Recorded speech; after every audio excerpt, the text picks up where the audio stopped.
Ja Kalev Cramo abitreener Indrek Reinbuk, et võitsite TalTechi küll numbriliselt suurelt, aga see mäng ikkagi vahepeal oli või hästi pikalt oli üsna selline punkt punktis ja tundub, et pingutasid täpselt nii palju, kui vaja oli.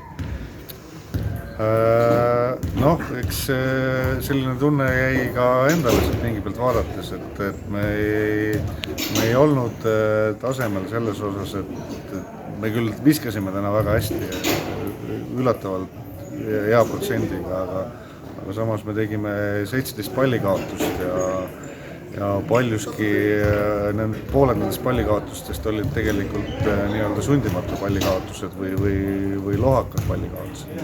Jah, et see oli kindlasti selline negatiivsem pool.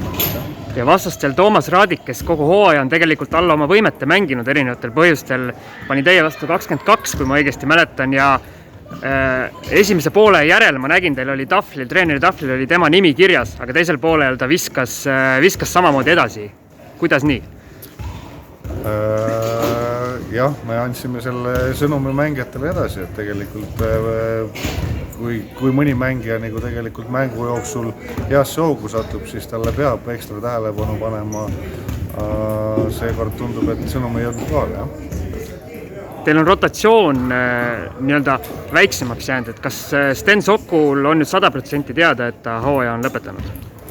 Stenil eile oli operatsioon, mis oli nii-öelda edukas, kuigi arstide sõnul jalg oli üsna hullus seisus, siis see sai puhastatud ja nüüd hakkab tema jaoks taastumise aeg, jah. Ja täna tuli ka uudis, et te olete välja valinud uue mehe, et Marquise Towns, et räägi natukene temast, et miks just tõite viskava tagamängija, mitte siis mängujuhi Soku asemele?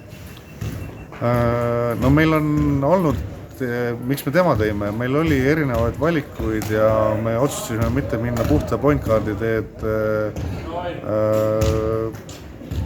lihtsal põhjusel, et alati sa tahad, et sul oleks nagu rohkem käike ja hooaja sees on meil siin Martin Toorberg hästi palju pointkaardi koha peal mänginud, saab väga hästi hakkama, nii et me otsustasime seekord siis sellist teed minna, et võtame siis mängija, kes võib ka siis 1 ja 2 koha peal liikuda.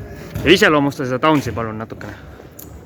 No tal on tegelikult Hispaaniast Murciast tuleb, et tal oli Murcias 2-aastane leping, eelmine aasta jäi Covidi tõttu pooleli, sellel aastal ta on jäänud natukene siis sinna pingile istuma, et ta otsis võimalust ennast näidata ja tegelikult see pilt, mis meie temast kätte saime, andis meile lootust, et tegemist on hea mängija.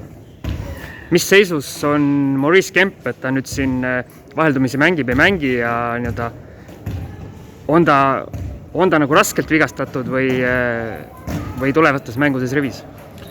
No ma loodan, et ta on juba siin järgmises VTV mängus rivis, et tegelikult on Eesti-poolsed uuringud tehtud, arstid on rohelise tule andnud, mängija ise veel tunneb valulikku aistingut seal, et loodame, et see on siin kiirelt möödumas.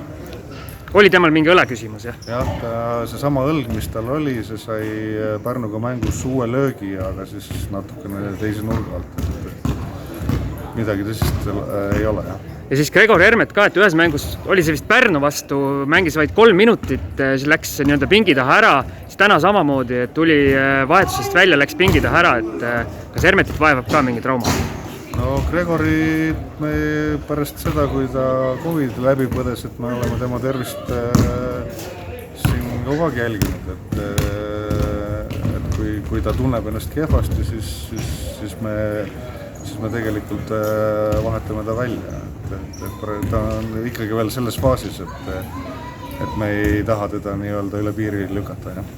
VTB ühisliigas olete võtnud nüüd päris mitu nii-öelda head ja makusat võitu, et kas sihiks on ikkagi play-off koht, et te näete, et seda on võimalik püüda? No vaatame, kuhu meid teekond viib, et spordis sa ei anna alla ennem, kui sul kõik võimalused on kadunud, jah. Super, sellega on hea lõpetada, aitäh sulle!